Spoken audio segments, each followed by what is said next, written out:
is built on nothing less than Jesus' blood and righteousness.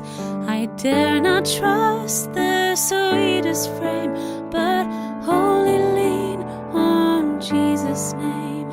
On Christ the solid rock I stand, all other ground is sinking sand. All other ground is sinking sand.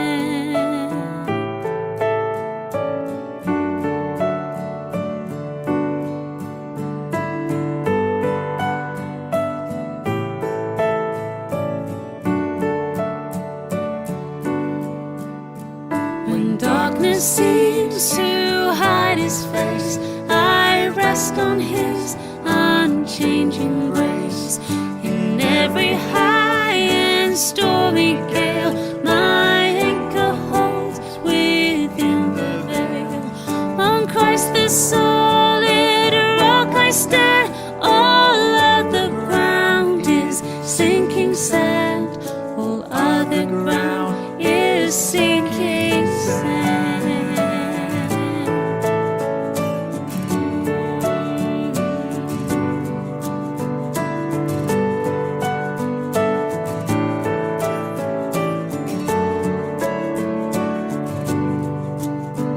His oath, his covenant, his blood support me in the whelming flood.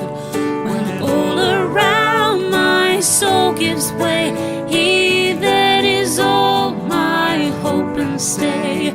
On Christ the solid rock I stand, all other ground is sinking sand. All other ground is sinking sand. When he shall come with trumpet sound, oh, may I then in him be found. Trust in his righteousness alone, faultless to stand before the throne. On Christ the solid rock I stand, all other ground is sinking sand. On Christ the solid rock I stand, all other ground is sinking sand. All other ground is sinking sand.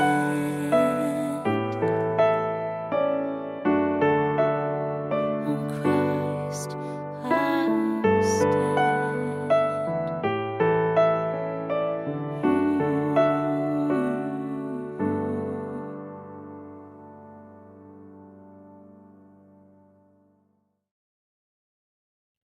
Hello and welcome po sa ating lahat. Welcome to our prayer covenant. This is our daily devotion. And before anything else, I just want to say I'm so glad that you're here. Yan po, gamitin po natin ang ating comment section. Comment po natin kung ano yung mga Thanksgiving natin, our prayer request, or message po natin ng ministerial team, your pastors, no? And I'm sure that they will be praying for you and praying with you at this moment. And today po, siguro let's just take a few moments again to focus our hearts, our minds through this meditation. This is a simple yet powerful way to grow deeper in our relationship with God. Whether you're new to this or have been walking with the Lord for years, this time is for you. Therefore, let's slow down, invite God in, and allow God's word and spirit to speak to us. Let us begin po by reading the word of God. Our text for today is found in the book of Revelation, chapter 7, verses 9 to 17. I would be reading from the New Revised Standard Version. And it says, "The multitude from every nation. After this I looked, and there was a great multitude that no one could count, from every nation, from all tribes and peoples and languages, standing before the throne and before the Lamb, robed in white, with palm branches in their hands.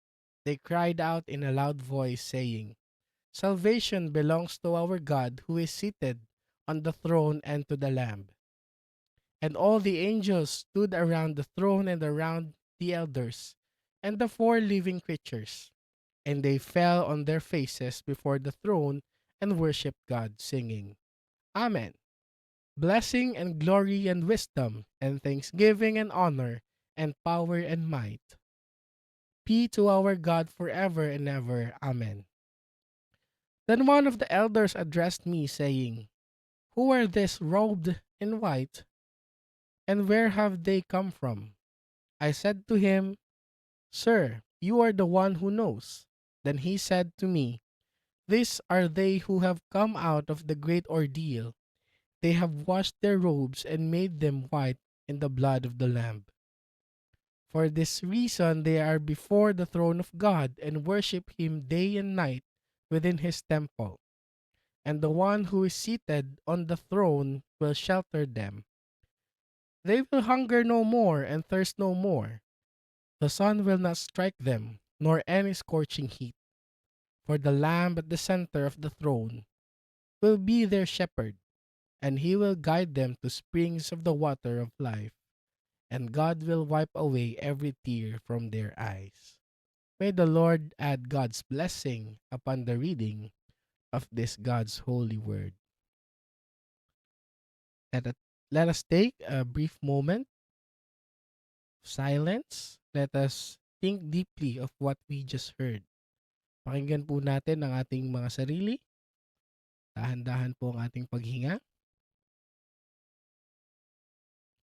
At let us think of this as I guide you through these questions.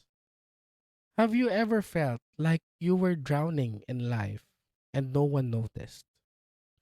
Like your story of failure, pain, or exhaustion was invisible? Nagkaroon po ba tayo ng pagkakataon sa ating mga buhay na akala natin ang ating mga paghihirap, ang ating ginagalawan ay hindi na nakikita ng iba? Your stories of pain and exhaustion felt invisible. I've been there. And if you're like me, if you've failed, if you've been counted out, if you've made choices that you now regret, then this word is also for you. It is for all of us. A reminder. Because Revelation 7 isn't just a vision of heaven. Hindi lamang po ito yung promise or just a good reminder for us that will come. It is a shout from heaven to earth. It says, at ipinapaalala po ng tekstong ito, that you are seen, you are loved, you are not finished. Ikaw po ay nakikita, ikaw ay minamahal, at hindi pa tapos. Verse 9 to 17 reminds us that after this I looked, and there before me was a great multitude that no one could count. The great multitude in white robes were not perfect people. They were people who came out of great tribulation. Alam nila yung loss, alam nila yung failure, and more importantly, they know pain. But something happened. They were redeemed, restored, and reclothed in grace. Their robes were not clean because they had no dirt. Their robes were clean because grace was greater than their mess. And to give us further at mas mapalalim po natin ang salitang tribulation. Tribulation isn't just some future apocalypse. Yung paghihirap or yung tribulation na nababasa po natin sa Biblia is not something that will come in the future that will punish most of us. It is not in the future, but it's today. Ito po yung mga pagkakataon na ang tribulation ay makikita natin sa ating mga paligid. It's the single mom doing double shifts in a sari-sari store, still falling short on rent. It's the college student commuting 4 hours daily from Rizal to Manila, praying their tuition doesn't get delayed again. It's the jeepney driver who lost his route because of modernization he can't afford. It's the OFW in Dubai who misses his or her child's graduation just to put food on the table back home. It's the contractual worker in Makati whose job can disappear with just one unsigned renewal.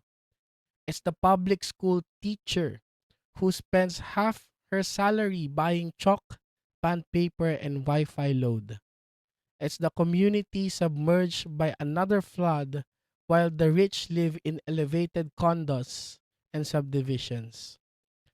It's the Lumad youth displaced from ancestral land for mining projects they never consented to. It's the LGBTQ youth told by their pastor that their love makes them less human. It's the activist red tag for daring to speak truth in love. It's the barangay health worker burned out during the pandemic and then forgotten when the applause faded. It's the tired church goer silently asking, Lord, is your promise only for heaven, or do you also care about now? And to all of them, to all of us, the revelation answers yes. Yes, God sees. Yes, God hears. Yes, God is not distant from our dirt, our dust, our despair. The Lamb does not wait for us at the end of history. He walks with us now. Through these typhoons, through this grief, through these injustices. And when we feel most invisible, heaven still sees us standing.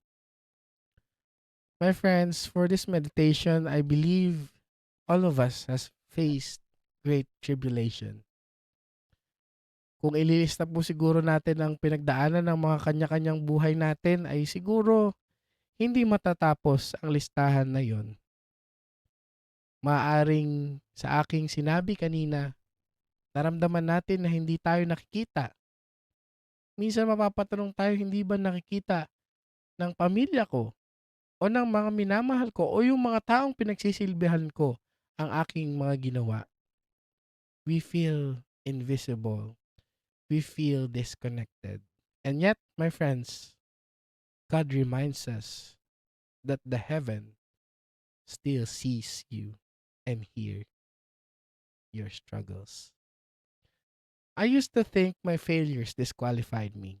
That because of what I did or what I couldn't do, I'd never be worthy of standing before God again.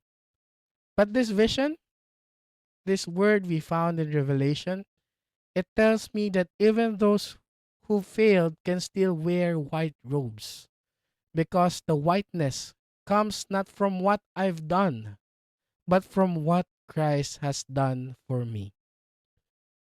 Siguro po ngayon, yes, pinagdaanan natin itong mga paghihirap na ito. Yes, I have fallen, you have fallen, we have fallen. But the next line is a reminder. We got up. Nakatayo po tayong lahat. And now, no one can stop us.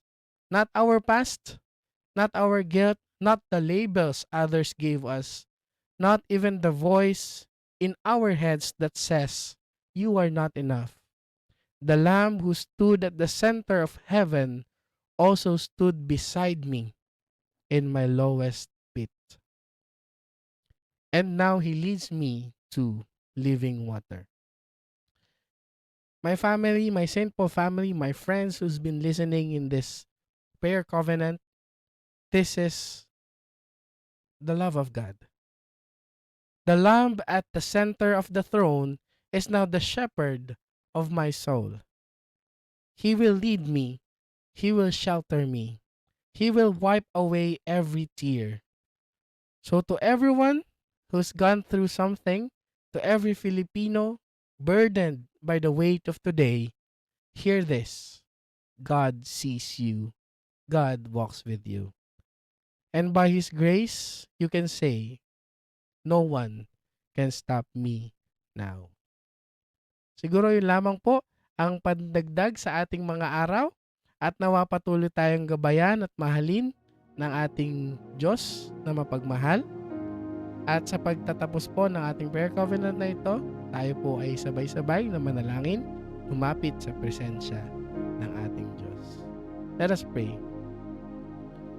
Our Lord, Lamb of God, we thank you for this morning that you have given to us. It may be just another normal morning in our lives, yet it became special because we have heard your word. Maraming salamat, Panginoon, sapagkat sa oras na akala namin ay hindi kami nakikita ng mundong ito, sa lahat ng pagod, hirap, mga sakripisyong kami lamang ang nakakakita, pinaalala mo sa amin, nandyan ka. Ikaw, O Diyos, ang inalay para sa aming mga kasalanan. Kami man, Panginoon, ay patuloy na nabubuhay sa mundong ito,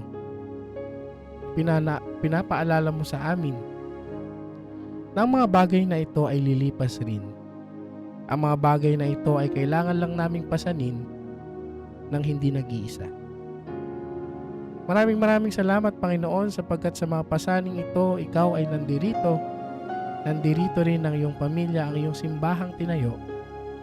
We pray, O Lord, through the United Methodist Church, you guide us, not just your members, not just the leaders of this church, but, O Lord, use us. Gamitin mo kami, Panginoon, upang kami lalo ay makakilos sa mas malaki pang gawain ng iyong ministeryo dito sa mundo.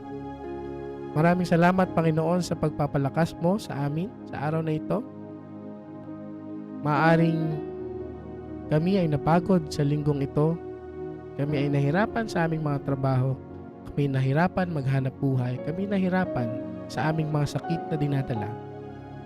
Ngunit, Panginoon, kakapit kami sa iyong pangako na ang bawat iyak, ang bawat sakit, ang bawat hinagpis na aming nararamdaman, aakahin mo at aalisin mo ang mga lungkot na ito.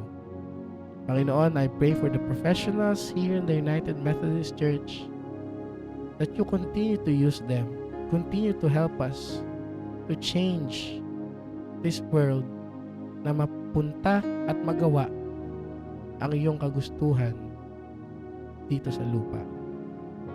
Panginoon, pinapanalangin din po namin ang mga kasamahan naming nakararamdam ngayon ng mga sakit sa kanilang pangangatawan. Maaaring sila ay naghihirap sa patuloy na kanilang hinaharap. Maaaring sila ay nahihirapan na rin makakuha ng gamot para sa kanilang pangangatawan. But Lord, we declare you the greatest of all. You are our greatest physician. Mga Panginoon, hawakan mo ang aming pangangatawang lupa, palakasin, pagalingin, upang kami lalo ay makapagsilbi sa ngalan mo. Maraming salamat, Panginoon, that we have this platform, that we could pray with each other. We thank you, O Lord, for the blessings you have given to us. Continue to pour your showers and your loving mighty hands to our lives. Shower us with your blessings. All this we ask, in Jesus' name we pray. Amen and amen. Maraming salamat po sa ating pakikinig ng salita ng Diyos. May we continue to love and serve our God. Amen and amen.